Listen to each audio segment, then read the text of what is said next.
I'm not sure exactly at what time, but almost close to when I was 7. Evil is often lonely, a single mind consumed by violence, a single heart turned cold. But sometimes, darkness does not exist in isolation. Sometimes it finds another darkness. And the two recognize each other, a mirror, a partner, an echo, and together they become something worse. There is a reason humans kill in pairs. Where one might hesitate, the other urges on. Where guilt might whisper, agreement silences it. Together, they find courage in cruelty and comfort in blood. The act becomes shared, the responsibility diluted. And in that connection, murder becomes not a crime of impulse, but a game of collaboration. Across history, there have been many such pairs, lovers, siblings, friends, and strangers united by something deeper than loyalty, united by a mutual hunger for control, pleasure, or revenge. Each one teaches the same lesson, that when two people choose to kill together, the result is never twice as deadly. It's infinitely worse. This is the story of those pairs, the duos who made killing a team sport. And it begins in a mansion in Beverly Hills, California, where two brothers decided that the only way to be free was to destroy the family that made them. We open with the Menendez brothers, who seemingly had everything. Beverly Hills, California. Have oral sex with him. 1989, on August 20th, 1989, gunfire shattered the illusion of perfection inside the Menendez home. Jose and Kitty Menendez were the picture of success, wealth, status, and control. Their sons, Lyle and Eric, were the golden children of privilege, raised in the glow of California luxury. But inside those walls, the family was rotting from within. The brothers later claimed their father ruled with cruelty, strict, manipulative, violent. They said their mother drowned herself in alcohol and denial. Whether those claims were true or twisted, one fact remains certain. On that night, the family's story ended in blood. Jose sat on the couch, watching television. Lyle and Eric entered the room carrying 12-gauge shotguns. They opened fire. The first blast hit Jose in the back of the head, killing him instantly. Kitty screamed, slipping on the polished floor as she tried to escape. The boys followed her, firing again and again until the echoes stopped. 18 shells hit the ground. The smell of gunpowder filled the air. Then, silence. Moments later, the brothers drove off into the Los Angeles night. They dumped the weapons on Mulhall Drive, rehearsed their story, and called 911. Eric's voice cracked as he pretended to panic. "Someone killed my parents!" At first, detectives believed it might have been a professional hit. Jose was a powerful entertainment executive. Enemies came easily in that world, but suspicion grew. The brothers were emotionless. Their grief seemed rehearsed, and within weeks, their spending exploded. Rolex watches, designer suits, private tennis lessons, and luxury cars. It was as if their parents' deaths had unlocked a vault. Detectives took notice. The media circled, and the brothers became local celebrities, handsome, rich, untouchable, until one of them began to talk. Eric confessed to his therapist, Dr. Jerome Oziel. He poured out every detail, the plan, the motive, the fear. But Oziel's mistress overheard the tapes and went to police. The confession spread like wildfire. The Menendez brothers were arrested in March of 1990. Their defense shocked the world. They claimed years of sexual and emotional abuse, a lifetime of control, humiliation, and trauma that finally exploded into violence. They said it was not greed, but survival. But the prosecution told another story, one of money, power, and entitlement. A pair of spoiled sons who killed to inherit a multi-million-dollar fortune. The trials were televised, every tear and every scream broadcast to millions. America watched as the brothers wept on the stand, describing their father's alleged abuse. Half the country saw victims, the other half saw monsters. In the end, the jury sided with the prosecution. Both brothers were found guilty of first-degree murder, both sentenced to life in prison without parole. Yet even now, decades later, the Menendez brothers remain strangely magnetic. Documentaries, fan accounts, social media sympathy, some people still believe their story. They write letters to the brothers, post edits and videos calling them broken boys who fought back. It is a strange kind of fame, built not on talent or tragedy, but on blood. Behind bars, Eric once wrote that he and Lyle are closer now than ever. They live in separate prisons, but their bond remains unbroken. Two killers bound forever by the night they pulled the trigger together. Their partnership, their pact, was their power. Without each other, would either have done it? Probably not. But together, they silenced doubt, they erased hesitation, and in that unity, they found permission for evil. The Menendez Brothers story endures because it embodies the core of every killer duo: shared pain, shared justification, and shared guilt, until guilt itself disappears. They claimed to kill for freedom, but they ended up chained to each other forever. Two brothers, two barrels, one decision that destroyed a family and created a legend. But across the ocean, in Dublin, Ireland, another pair of siblings would prove that brotherhood is not the only bond capable of breeding violence. Two sisters, charming, wild, and reckless, would turn jealousy and alcohol into one of the most savage crimes the city had ever seen. Charlotte and Linda Mulhall, Dublin, Ireland, March 20th, 2005. It was St. Patrick's Day weekend, the streets overflowing with green, laughter, and alcohol. But in one small flat on the south side of the River Liffey, two sisters were about to turn celebration into slaughter. Their names were Charlotte and Linda Mulhall, and by the time the weekend was over, the newspapers would call them the Scissor Sisters. The Mulhall sisters were raised in a home filled with chaos. Their mother, Kathleen, was controlling and volatile. Their father had left years earlier. The girls grew up fast, fighting, drinking, and running the streets of Dublin. By their mid-20s, both were hardened by poverty and resentment, fiercely loyal to each other, and dangerously unpredictable. That St. Patrick's Day, Kathleen invited her new boyfriend to their apartment. His name was Farah Swala Nuor, a Kenyan immigrant nearly twice her age. He was known to the police, violent, erratic, and abusive. The sisters hated him. They believed he used their mother for money, that he hurt her, that he bragged about it. But on that night, the hatred finally boiled over. The four of them spent the evening drinking, cheap vodka, loud music, laughter masking tension. Witnesses later said the apartment echoed with shouting, and then suddenly, everything changed. Farah began to argue with Kathleen, accusing her of flirting. Charlotte intervened, shouting at him to leave her mother alone. The fight escalated. In a flash of rage, he slapped Charlotte across the face. That was his last mistake. Charlotte grabbed a knife from the kitchen. Linda joined in, grabbing his arm. They were screaming, drunk, furious. Charlotte plunged the knife into Farah's neck. Blood sprayed across the walls. He fell, gasping. But the sisters didn't stop. They kept stabbing until he stopped moving. Silence filled the room. Their mother stood frozen, her hands shaking. Charlotte looked at Linda and said, "We're in this together now." And they were. What happened next would horrify an entire nation. Instead of calling police, the sisters decided to cover it up.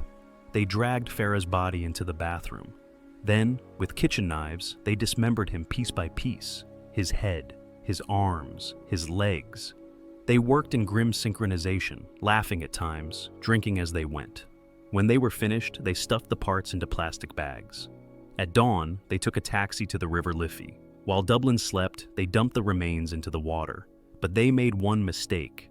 They kept the head. They said they wanted to make sure he was really dead.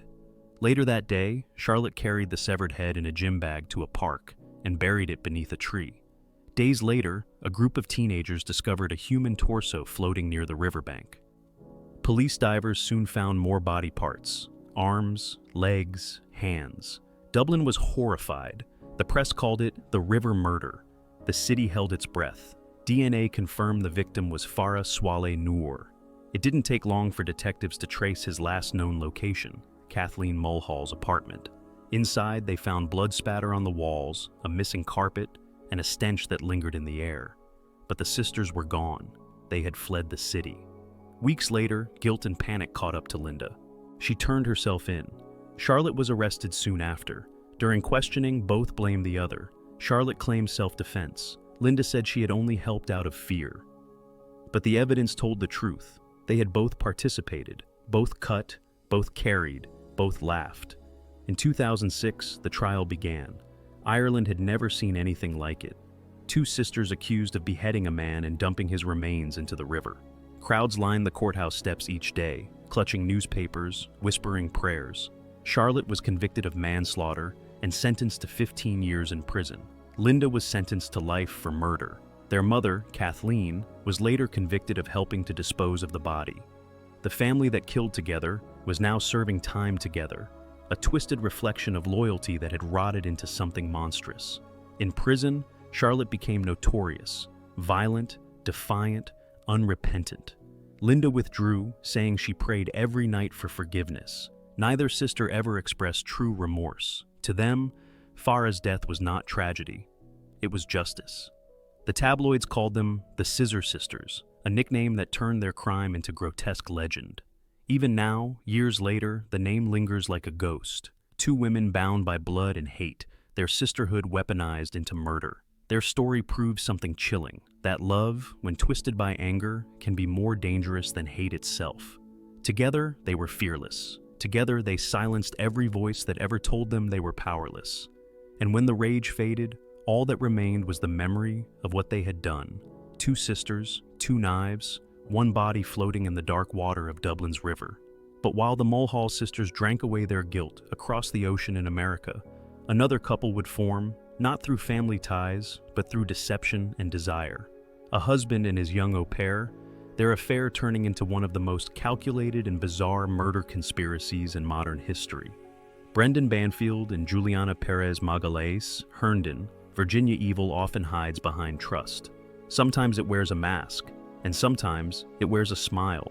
The smile of a family man, a caretaker, an au pair who moves into a house to help raise a child. But in one Virginia suburb, those smiles concealed one of the most twisted murder plots in recent memory, a crime so bizarre it felt scripted, yet every detail was chillingly real.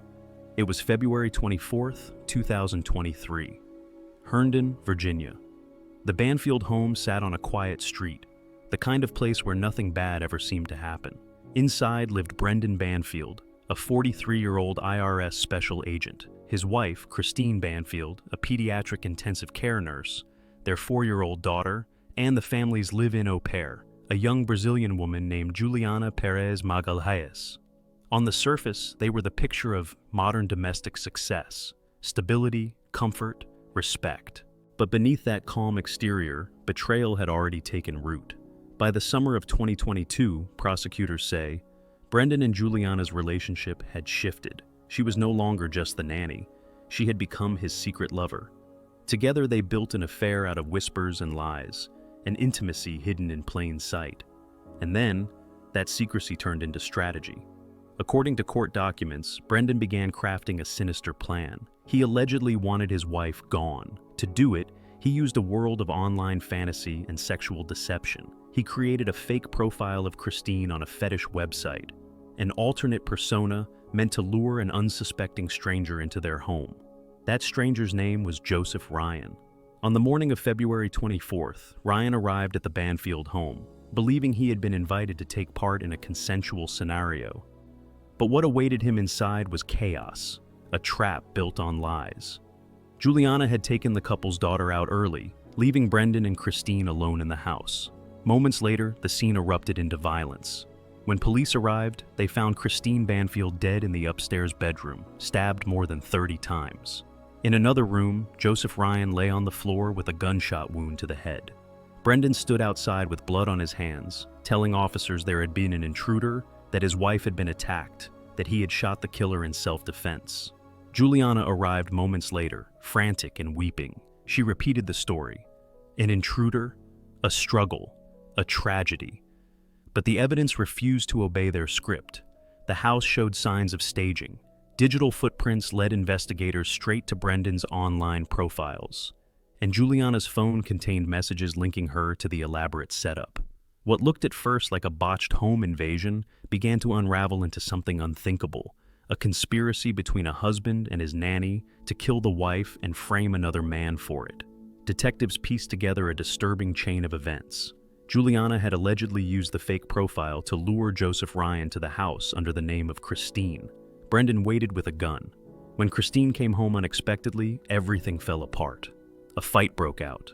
Ryan was shot. Christine was stabbed to death. And afterward, the killers tried to turn fiction into evidence. For months, the story dominated headlines. The press called it the nanny murder. Neighbors called it incomprehensible. How could a father, a federal agent, and the woman entrusted with his child commit such an atrocity together? In October of 2023, police arrested Juliana Perez Magalhães. She was charged with second-degree murder and accessory to homicide.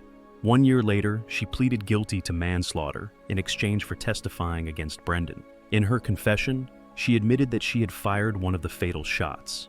She said she had done it as part of what she called the game. Her words echoed through the courtroom. "I just did what he told me to do." Prosecutors argued that she was no victim, but an accomplice who helped execute the plan. Her defense claimed she was manipulated by Brendan's authority and her emotional dependence on him. But manipulation does not erase complicity. Brendan Banfield was later indicted on multiple counts of aggravated murder and the use of a firearm in the commission of a felony. He pleaded not guilty and awaits trial. His career, his reputation, his family, all gone. Christine's family called him a coward who hid behind uniforms and lies.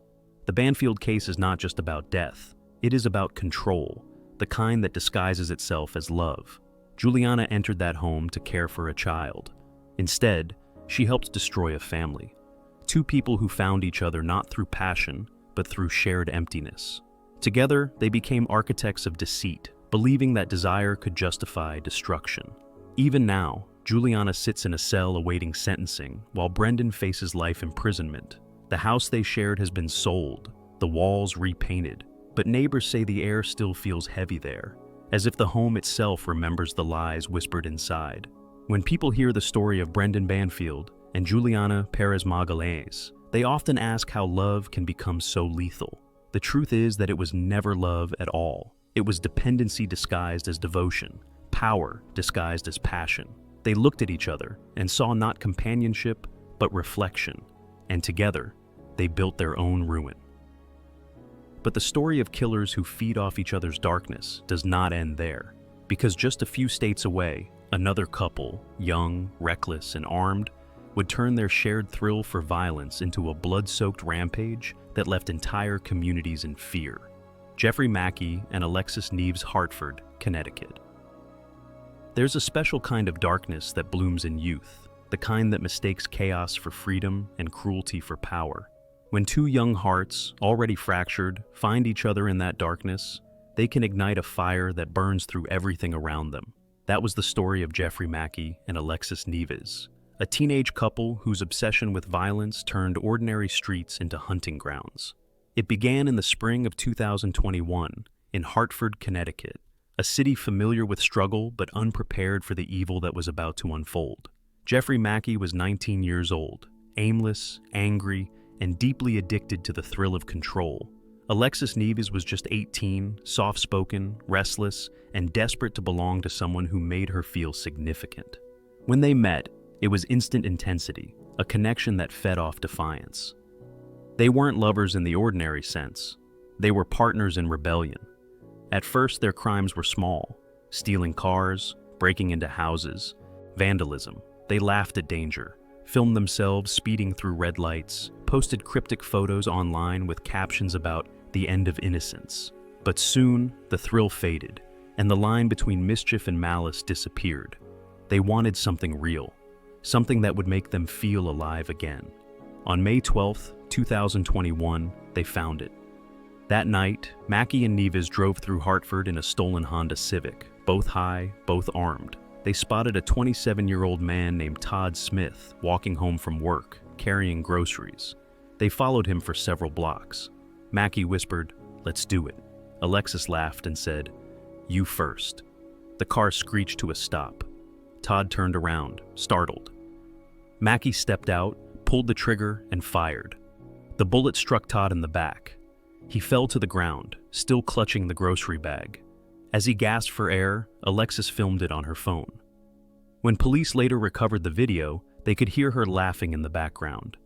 They drove off into the night, exhilarated. It was random. It was meaningless. And for them, it was perfect. Over the next 24 hours, they would attack again, firing at cars, pedestrians, anyone unlucky enough to cross their path. By the time they were finished, 2 people were dead and 3 others wounded. The press called it a thrill kill spree. The couple called it a game. Police quickly identified them through surveillance footage and social media posts. Their car was spotted the next day near Albany Avenue. When officers approached, Mackey opened fire. A chase followed through city streets, bullets striking windshields and walls. When the car finally crashed into a fence, the 2 stumbled out, still holding weapons. Mackey raised his gun again, but officers shot him in the leg before arresting him. Alexis screamed, "Don't hurt him! He's all I have!" At the police station, her tone changed. She told detectives she had been forced to take part, that Mackey threatened her, manipulated her, controlled her. But the videos on her phone told a different story. They showed her smiling, cheering, and whispering encouragement. In one clip she said, "We're famous now." During interrogation, Mackey was cold, arrogant, detached. He said he did it for fun. When asked if he felt remorse, he shrugged and said, "Everyone dies." In court, the pair were tried separately. Mackey faced multiple counts of murder and attempted murder. He showed no emotion during the proceedings, staring straight ahead as families wept in the audience. When the jury returned a guilty verdict, he smiled. He was sentenced to life in prison without parole. Alexis Nieves took a plea deal, 40 years for conspiracy and aiding and abetting murder. In her statement, she finally admitted that she hadn't been coerced. She said, "I thought we were special. I thought we were unstoppable. I was wrong." The Hartford community never forgot the senselessness of those murders, how 2 kids with nothing but boredom and bitterness decided to end lives for excitement. Memorials were built for the victims. Parents spoke at schools about choices, about peer influence, about love that turns toxic. But the truth is, there was no romance in what they did. Only addiction to adrenaline, to attention, to each other. Even in prison, they tried to stay connected. They wrote letters for months until the Department of Corrections intercepted them. In one, Alexis wrote, "We were supposed to be together forever. I still dream about that night." Jeffrey never replied. 2 young people, barely adults, who mistook destruction for devotion. Together they found the only kind of love they could understand, one that ended where it began, in blood. Their story is a brutal reminder that when love loses empathy, it becomes a weapon. And when 2 lost souls feed off the same darkness, the result is never passion, it's apocalypse. But long before social media and stolen cars, another duo would prove that evil isn't bound by rules. This is the case of Savannah Brockhill and Frankie Smith. Savannah Brockhill and Frankie Smith, Bradford, England. Some monsters are made, others are invited in. And sometimes, the most dangerous killer doesn't just take a life, they teach someone else to help them do it. That was the story of Savannah Brockhill and Frankie Smith, a couple whose relationship became a cage, and whose cruelty ended in the death of a child. Bradford, West Yorkshire, September 2020. A small apartment above a pub, cluttered with toys and beer cans. Inside, a 28-year-old woman named Savannah Brockhill scrolled through her phone, smiling at messages that mixed affection with control. Next to her sat 20-year-old Frankie Smith, quiet, nervous, and desperate to please.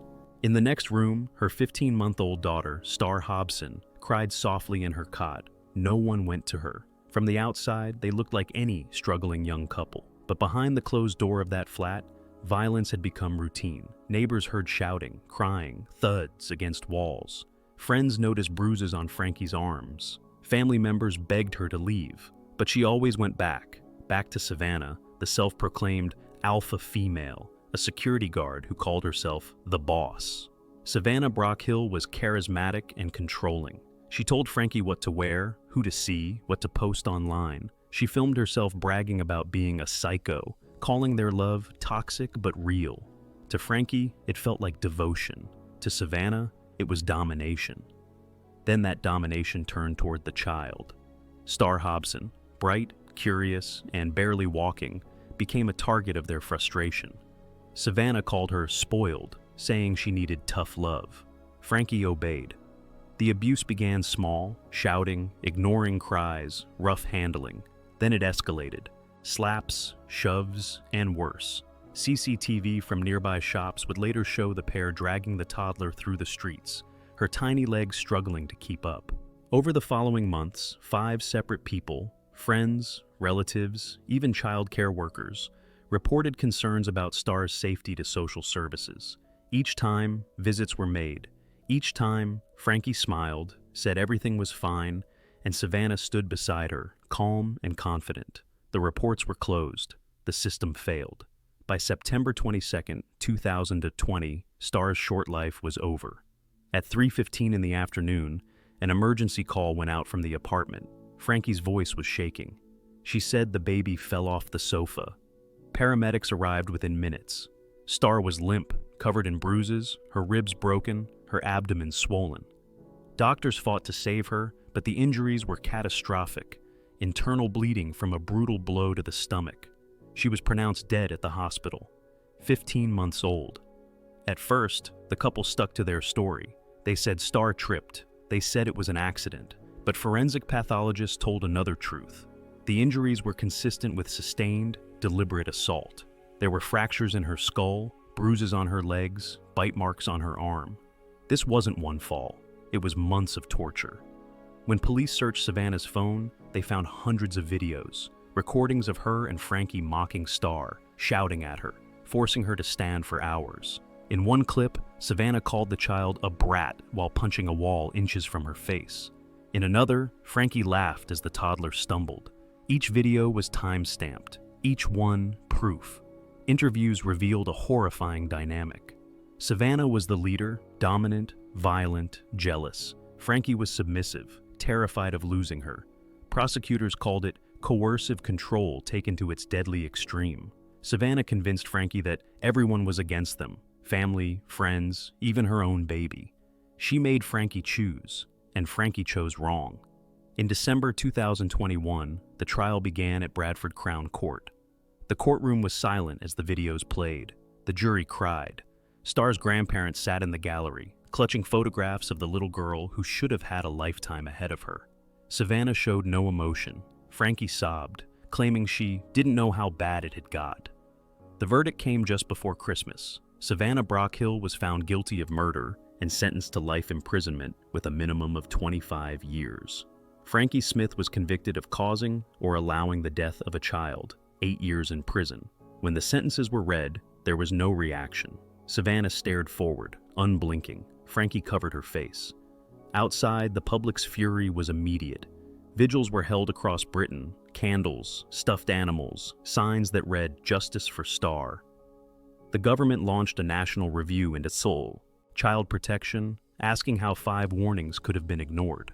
But for those who knew the child, no reform could erase the image of her smile or the sound of her laughter before it was silenced. In prison, Savannah reportedly bragged about the murder, calling herself not sorry. Frankie withdrew completely, writing letters she never sent, saying she dreams of Star every night. 2 women who once claimed to love each other now share only guilt and infamy. Their story isn't about passion. It's about control, fear, and how evil spreads when one person's dominance becomes another's obedience. Savannah Brockhill and Frankie Smith didn't just kill a child. They killed the meaning of love itself, turning it into a weapon, wielded against the most innocent of all. And while this tragedy unfolded in England, across the ocean, another pair of killers were already crafting their own kingdom of horror, a partnership so sadistic it would redefine what it means to kill for pleasure. Charles Ng and Leonard Lake. Charles Ng and Leonard Lake, Wilseyville, California. Some killers are shaped by circumstance, others are born for it, and when 2 of them find each other, one with the brain, the other with the appetite, what follows is pure horror. That was the case with Charles Ng and Leonard Lake, a pair of sadists whose partnership created a secret world of captivity, torture, and death hidden deep in the forests of California. It began in the early 1980s. Leonard Lake was a former Marine, intelligent but unstable, obsessed with survivalism and control. He built a cabin on a secluded property in the Sierra Nevada foothills, a place where he could live by his own rules. He called it the ranch. But to the people who would later uncover it, it was something else entirely, a personal hell. Charles Ng was the opposite of Lake in almost every way. Younger, impulsive, arrogant. Born in Hong Kong, expelled from military school in California, he lived a life of theft and violence. When they met through a mutual acquaintance in San Francisco in 1981, Lake found what he had been missing: a disciple, someone willing to help turn his fantasies into reality. The two quickly bonded over shared delusions. They read survivalist manuals, collected weapons, and built a bunker beneath Lake's property. Inside, they installed soundproof walls, a hidden camera, and chains bolted to the floor. They called it the dungeon. It was built for one purpose: to imprison and torture their victims. Over the next several years, people began to disappear. Couples, families, anyone who happened to cross their path. They targeted men for money and women for what Lake called the breeding experiments. He kept a handwritten manifesto describing his dream of a post-apocalyptic society where he would rule and women would serve him. Charles Ung was his enforcer, the one who carried out the worst of it, recording much of their cruelty on videotape. Those tapes would later become some of the most disturbing evidence in American criminal history. They showed terrified women chained to walls, begging for their lives, forced to call Lake master. In one clip, Lake calmly explains to a victim that her husband has already been killed. He tells her she can live as long as she behaves. Minutes later, the recording ends. She was never seen again. Investigators believe the pair may have killed as many as 25 people between 1983 and 1985. Entire families vanished. Bodies were dismembered, burned, and buried in shallow graves across the property. For 2 years, they operated without suspicion, until a small mistake finally exposed everything. In June of 1985, Charles Ung was caught stealing a vice clamp from a hardware store in South San Francisco. When police arrived, Leonard Lake was waiting outside in the car. He calmly handed over his identification, but the name on the license was fake. Officers detained him. While they searched the car, they found a revolver with an illegal silencer. Lake was arrested and taken to the station for questioning. During interrogation, he asked for a glass of water. When the officer turned away, Lake pulled 2 cyanide capsules from a hidden compartment in his collar and swallowed them. He died 4 days later in the hospital. His final words were, "I am a warrior. I regret nothing." With Lake dead, attention turned to Eng. He fled the country, escaping to Canada, where he was later arrested after shooting a store clerk during another theft. When investigators searched the Wilseyville property, they uncovered a nightmare: barrels of human remains, charred bone fragments, and the infamous videotapes. It took months to catalog everything. The number of victims could never be confirmed. Some estimates say 11, others more than 20. Ung fought extradition for 6 years, filing endless appeals. When he was finally brought back to California, his trial became one of the longest and most expensive in the state's history, over $10 million, spanning nearly a decade. Prosecutors called the crimes a factory of death. Ung blamed everything on Lake, insisting he had been a scared follower. But the tapes showed otherwise. His voice, his laughter, his face, captured as victims begged for mercy. In 1999, Charles Ung was convicted of 12 counts of murder and sentenced to death. He remains on death row at San Quentin Prison. He spends his days reading, drawing, and filing appeals that will never change the truth. The bunker where they committed their crimes was destroyed, but the ground still whispers. Hikers say they feel uneasy near the clearing, as if the forest remembers. And maybe it does, because the evil born there was not impulsive or fleeting.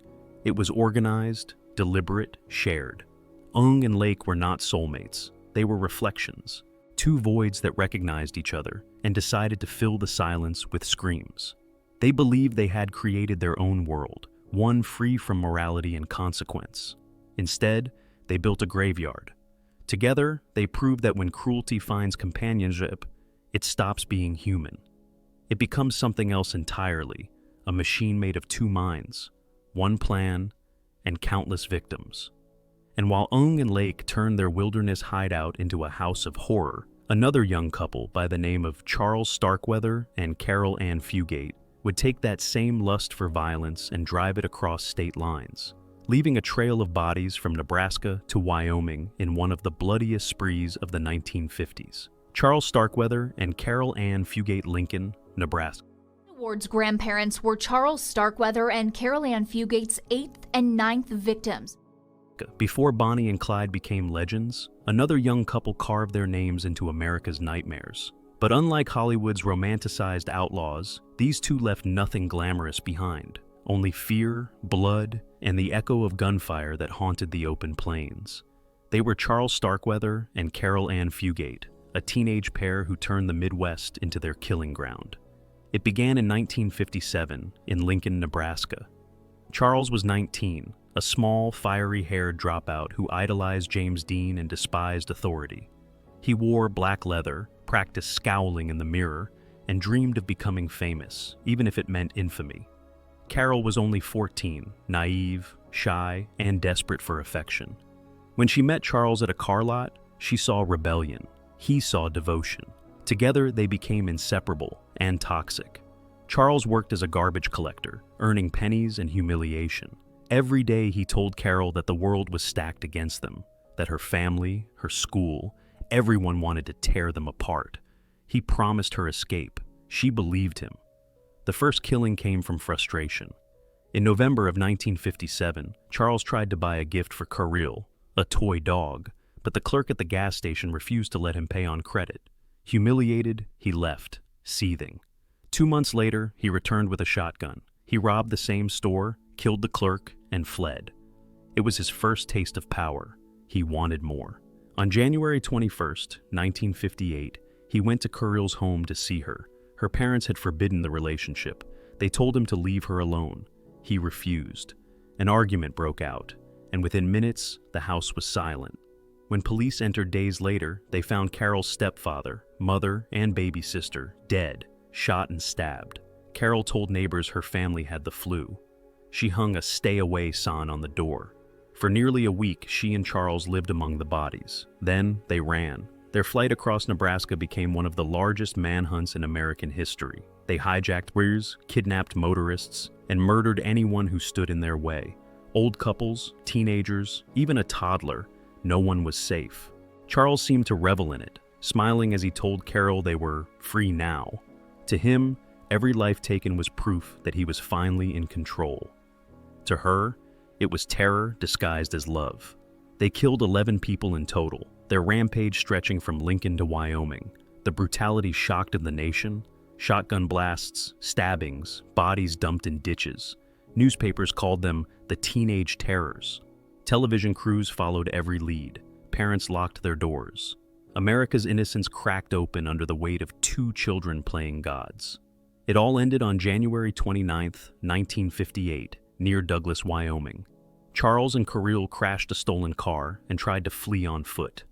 A passing rancher held them at gunpoint until police arrived. Charles surrendered without a fight, his bravado finally gone. Caril sobbed, insisting she had been a hostage, not a partner. Their trials drew the world's attention. Charles bragged at first, then begged for mercy. He claimed he had killed only to protect Caril, that she was innocent. Then he changed his story, saying she was as guilty as him. Caril insisted she had been threatened, that Charles had murdered her family before forcing her to come with him. Her lawyers painted her as a child trapped by fear. His lawyers painted her as an accomplice who enjoyed the chaos.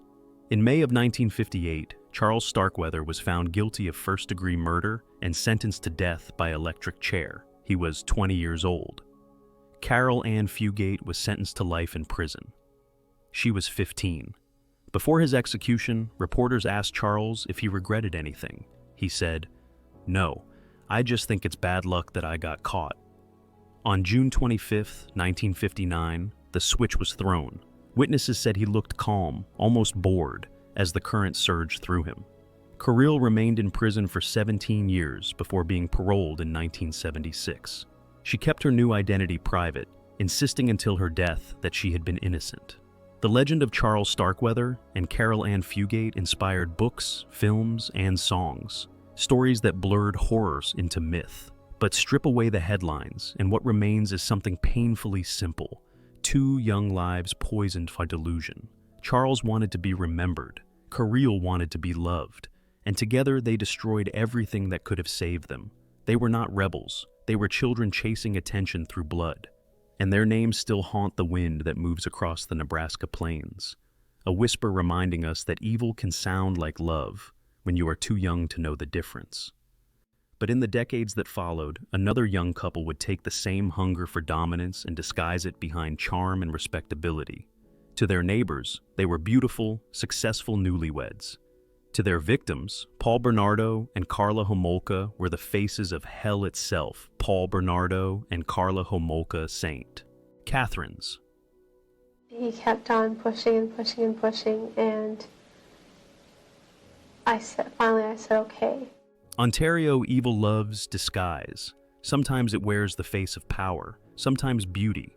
But in this story, it wore both: a handsome man and a perfect blonde woman, smiling for the cameras while hiding a secret that would shake an entire nation.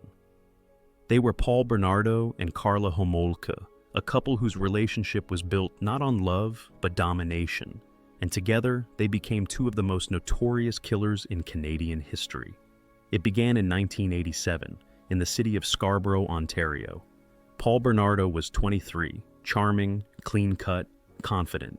He was the kind of man who looked like a poster boy for success. But behind that polished grin lived a predator.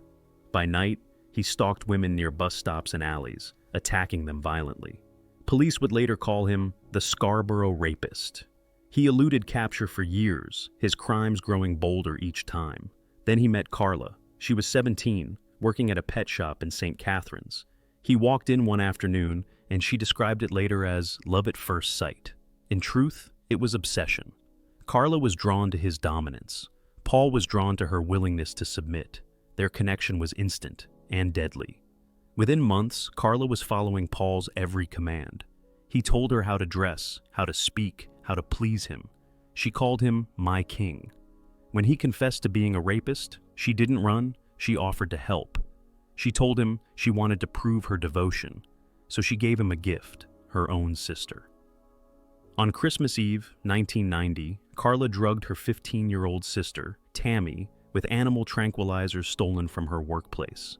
As the girl lay unconscious, Paul raped her while Karla filmed.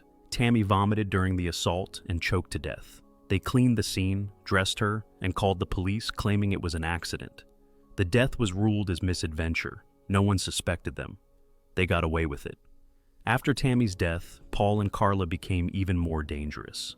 Their sexual fantasies merged into something sadistic, a world where pain was entertainment and death was collateral. They began abducting young women at random, bringing them home, assaulting them for days, and filming everything. Their victims were Leslie Mahaffey, aged 14, and Kristen French, aged 15. Both were held captive, tortured, and killed. When their bodies were found in April of 1992, the country was stunned. Police eventually connected Paul to the Scarborough attacks and raided their home. What they found would horrify even seasoned detectives. Hidden videotapes showing every crime in graphic detail. On the tapes, Paul strutted and bragged, while Karla smiled, laughing as she participated. The evidence was overwhelming. But what came next divided the nation even further. Before the tapes were discovered, Karla struck a deal.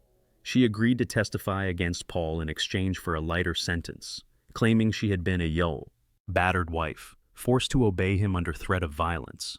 Prosecutors accepted the plea, unaware of the full extent of her involvement. When the tapes were later uncovered, they showed she had not only helped she had enjoyed it, but the deal was already made. The public called it the deal with the devil. Paul Bernardo was tried in 1995 and convicted of first-degree murder, kidnapping, and sexual assault. He was sentenced to life in prison with no possibility of parole for 25 years. He remains incarcerated to this day. Karla Homolka served only 12 years. She was released in 2005, changed her name, and quietly rebuilt her life. She married, she had children. She walked free while her victims never would. The outrage in Canada never faded. Editorials demanded answers. Lawmakers vowed that no such plea bargain would ever happen again.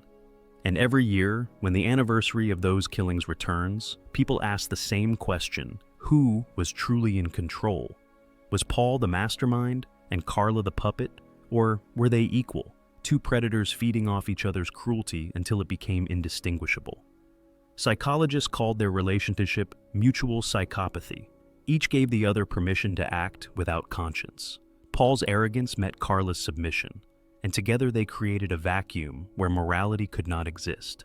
They filmed every horror as proof of their bond, as if suffering itself were the language of their love. Today, the tapes are locked away, sealed from the public.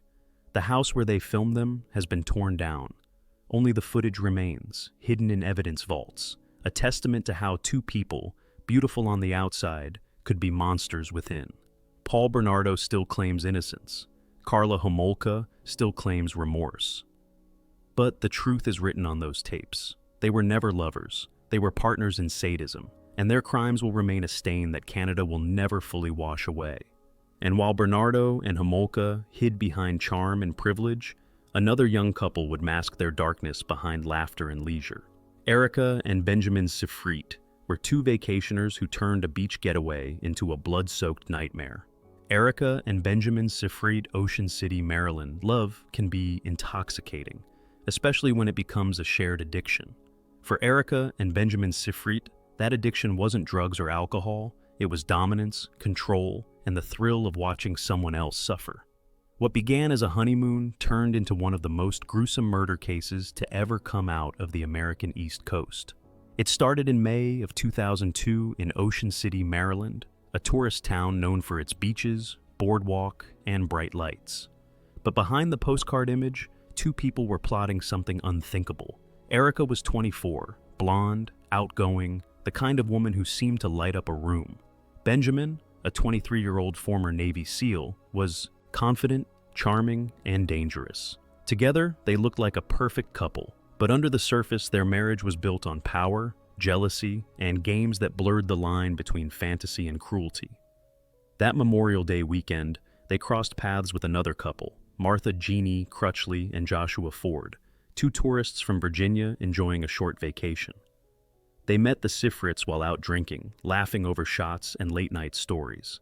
At closing time, Erika invited them back to the condo she shared with Benjamin for more drinks. It was the last decision Martha and Joshua would ever make. What happened inside that condo remains partly a mystery. The Sifrit stories changed again and again, but one truth never did. By morning, both guests were dead. Investigators believe the attack began when Benjamin accused them of stealing Erika's purse, a setup, most likely, to start the violence. He drew a gun while Erika locked the door. Screams followed, gunshots echoed, then silence. Hours later, while the world outside enjoyed the beach and sunshine, Erika and Benjamin were cleaning blood from the floor. They dismembered the bodies in the bathroom, stuffed the remains into garbage bags, and drove around dumping the pieces in dumpsters across Delaware. Then they went shopping. They bought jewelry, had dinner, and smiled for photos like nothing had happened. For several days, no one suspected them. Martha and Joshua were simply missing. Then, a break came in the most unexpected way. A few nights later, Erika and Benjamin were caught breaking into a Hooters restaurant in Ocean City. When police searched their car, they found stolen credit cards belonging to the missing couple. Then they found something worse, a bloody knife, a .38 caliber revolver, and a bag containing the victims' driver's licenses, hidden like trophies. Detectives quickly connected the dots. They brought the Sifrits in for questioning. What followed was a psychological chess game, two killers turning on each other, trying to save themselves. Erika claimed Benjamin was the monster, that he forced her to help him. Benjamin said Erika was the mastermind, calling her a black widow in blonde hair. He told investigators she liked watching people die, but forensic evidence showed both had participated. Both handled the weapons, both cleaned the scene, both laughed afterward. During interrogation, Benjamin showed flashes of pride, describing his military past as if it justified his violence. Erika cried, then flirted with the detectives, calling herself a victim of love. When asked why she didn't call for help, she said simply, "Because I didn't want him to leave me." The trials were held separately in 2003. Prosecutors painted them as thrill killers, two narcissists who treated murder as a bonding experience. Erika's defense portrayed her as a manipulated wife. Benjamin's team called her a manipulator. The jury saw through both. Benjamin Sifrit was convicted of second-degree murder and kidnapping. He received 38 years in prison. Erika was found guilty of first-degree murder and given life plus 20 years. During sentencing, the judge said, "You two made a game of death." Even in prison, their obsession continued. They exchanged letters filled with blame and longing. One of Erika's read, "You made me feel alive, even in the worst way possible." Another from Benjamin said, "We were unstoppable until we stopped ourselves." Eventually, they stopped writing. The remains of Martha and Joshua were never fully recovered. For their families, closure never came, only fragments, both literal and emotional. A memorial bench now sits along the Ocean City boardwalk, etched with their names and the words, "Forever loved." The Sifrit story is the perfect illusion of evil, beautiful faces hiding monstrous hearts, laughter concealing screams. They treated death as recreation, affection as ownership, marriage as a contract sealed in blood. Together, they found excitement in destruction, proof that when love turns into possession, it can swallow everything around it. Today, Erika still serves her sentence at Maryland Correctional Institution for Women. Benjamin sits in a separate facility, aging, forgotten. Their names are barely mentioned, but their crime remains one of the most haunting in Ocean City's history, not just for its brutality, but for how normal they seemed right up until the end. Because true evil rarely looks like a monster, sometimes it looks like a couple on vacation, smiling for a picture, planning their next kill between sips of beer and the sound of the sea. And while the Sifrits played their deadly game in a seaside paradise, Vallow Daybell and Chad Daybell would soon turn family and faith into the tools of their destruction. This couple believed their murders were not crimes, but prophecy. Vallow Daybell and Chad Daybell Rexburg, Idaho. Why did they exhume her when she had a natural death? What was the explanation for exhuming her when she had a natural death from the coroner? Some killers are driven by greed, some by jealousy, but few are driven by faith, or what they believe is faith. In the story of Vallow Daybell and Chad Daybell, religion became the perfect disguise for delusion, and together they transformed prophecy into murder. It began in 2018 in Rexburg, Idaho, a small, quiet community surrounded by farmland and mountains. Vallow was a mother of three, bright, charming, always smiling. To friends and neighbors, she was devoted to her children, especially 7-year-old Joshua J.J. Vallow and 17-year-old Tylee Ryan. But Lori had begun to change. She had fallen under the spell of a man who claimed to speak with the dead.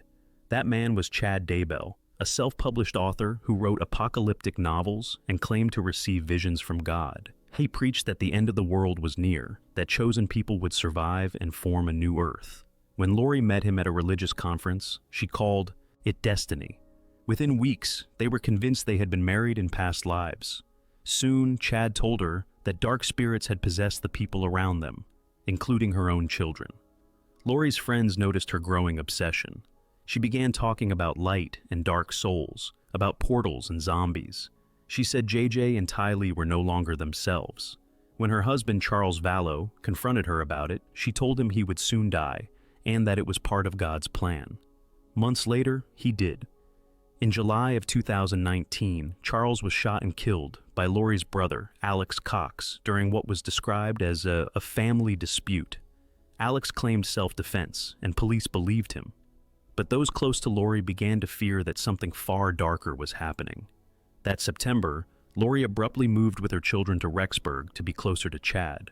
Neighbors saw the kids playing outside, JJ riding his scooter, Tylee taking photos of the sunset. Then, suddenly, they were gone. Family members began asking questions. Each time, Lori had an excuse. JJ was with friends. Tylee was at college. No one could confirm it.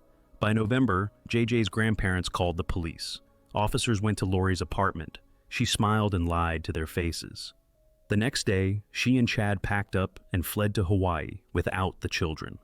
The investigation that followed revealed a labyrinth of lies, death, and religious obsession. As police searched for the missing kids, 2 more bodies appeared. Chad's wife, Tammy Daybell, found dead in her bed in October, and Lori's brother, Alex Cox, dead 2 months later from what was called natural causes. Too many deaths, too much coincidence. By the spring of 2020, detectives searched Chad's property in Idaho. There, in a shallow grave behind his house, they found the remains of JJ and Tylee. JJ's body had been bound in duct tape. Tylee's was dismembered and burned. Lori and Chad were arrested that same day on charges of murder and conspiracy. In court, prosecutors laid out a chilling motive. Lori and Chad believed they were chosen by God to cleanse the earth of dark spirits. They called their victims zombies. Anyone labeled dark had to die. They had turned faith into execution. The evidence was overwhelming. Text messages, recorded phone calls, and Chad's own books, which described spiritual battles that mirrored the real murders. In one text, Lori wrote to Chad, "JJ is at peace. He was taken by angels." Another message from Chad called Tylee, "a dark spirit who needed release." During the trial, Lori smiled often, as if she were somewhere else entirely. Prosecutors said she wanted freedom from motherhood, to live her new life with Chad without responsibility. Chad sat quietly beside his lawyers, eyes down, his wedding ring still on his finger. When jurors saw the photos of the graves, some turned away, others cried. In May of 2023, Lori Vallow, Daybell was found guilty on all counts, including the murderers of JJ and Tylee. She was sentenced to life in prison without the possibility of parole. Chad Daybell's trial is scheduled for 2025, where he faces the death penalty. Both still claim they were doing God's work. The story horrified a nation not because of its brutality, but because of its conviction. Two people so consumed by their shared delusion that they believed killing their own families was an act of salvation. They smiled in mugshots, spoke of eternal love, and referred to themselves as warriors of light, but the only thing they created was darkness. Today, the small town of Rexburg still feels the weight of what happened there. Locals avoid the Daybell property. Strangers leave flowers near the fence line, where two innocent children were buried beneath the soil. Their names have become symbols of everything faith should never become, blinged, cruel, and absolute. Lori and Chad weren't prophets, they were predators. And together, they proved that when two minds surrender to the same madness, even heaven can be twisted into hell. And while faith consumed Lori and Chad, other duos found their evil in blood and family, sisters, brothers, lovers, all bound by a single truth. Together, they were stronger, darker, and far more deadly. Some crimes fade with time, but the ones committed in pairs never really die, because when two people share the same darkness, it doesn't weaken, it multiplies. From the Menendez brothers to Lori and Chad Daybell, every duo in these stories shared one truth. They needed each other to become monsters. Alone, they were broken. Together, they were unstoppable. They called their motives different things: love, loyalty, justice, prophecy. But the result was always the same: death, pain, silence. The most frightening thing about these pairs isn't how they killed, it's how they agreed. Two minds, one belief, feeding off each other until guilt disappeared. Psychologists call it folie à deux, the madness of two. A shared delusion where reality bends for both. It's rare, but when it happens, it's catastrophic. Charles Ng and Leonard Lake found creativity in cruelty. Paul Bernardo and Karla Homolka found romance in pain. Savannah Brockhill and Frankie Smith found control in obedience. Lori and Chad Daybell found religion in destruction. Different worlds, same evil. Because evil doesn't work alone. It searches for validation, a nod, a smile, a partner to say, "It's okay." That's how it grows. That's how it survives. And maybe that's the real horror. These weren't demons hiding in the dark. They were people who looked like us. Lovers, siblings, spouses, staring into each other's eyes and seeing permission instead of guilt. Each found a mirror, not a conscience. So, after all of this, I'll ask you, which duo unsettled you the most? Was it the lovers who killed for pleasure, the sisters who killed for rage, or the believers who killed for God? Comment below and tell me which story will stay with you tonight, because in the end, every case in this documentary teaches the same lesson. Evil doesn't always walk alone. Sometimes it walks hand in hand. And if you want more stories that explore the darkest corners of the human heart, subscribe, because the next story might be closer than you think.